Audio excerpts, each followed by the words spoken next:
The man pulled out a roll of plastic wrap and wrapped it around his stomach, covering a body that was already full of holes. He smeared butter all over his face to seal the wounds, and most importantly, he had to constantly spray cologne to mask the stench of decay. He had once been an exceptionally capable priest. After his death, the demon lord of hell valued his abilities and sent him back to the human world to carry out missions. Because of that, both he and Antonio were resurrected into their original corpses. Their first mission was to fly to the Vatican to find the Holy Book, but their corpses smelled so awful that passengers on the plane couldn't stand the odor. People started demanding that the two weirdos be removed. Antonio pretended he had no idea what was going on, but insects kept dropping from the leg of his pants. The priest hid in the airplane restroom to put makeup over his already decomposed face. Then he wrapped himself in plastic wrap again to keep the bugs from falling out. Suddenly, someone knocked rapidly on the door. A boy urged him to hurry up. The priest quickly put his clothes back on, sprayed some cologne, and stepped out. When the boy walked into the restroom, he saw the floor completely covered in tiny insects. The priest and Antonio were escorted off the plane like criminals by air marshals, but they had no idea the priest wasn't someone they could handle so easily.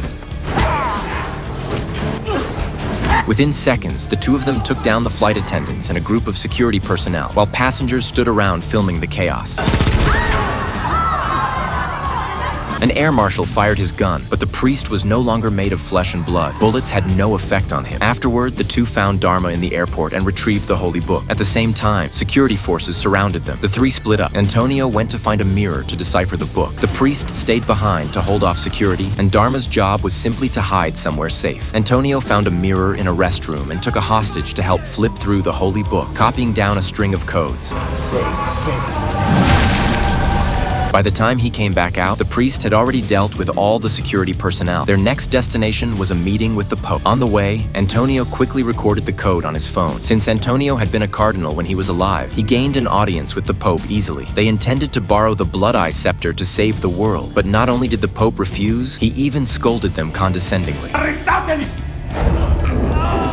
Antonio wasn't about to put up with that. The priest clenched the Pope's throat from across the room with telekinesis and threatened to destroy the Blood Eye scepter. Only then did Antonio spare his life. Their final step was to head to the desert to stop the bald man.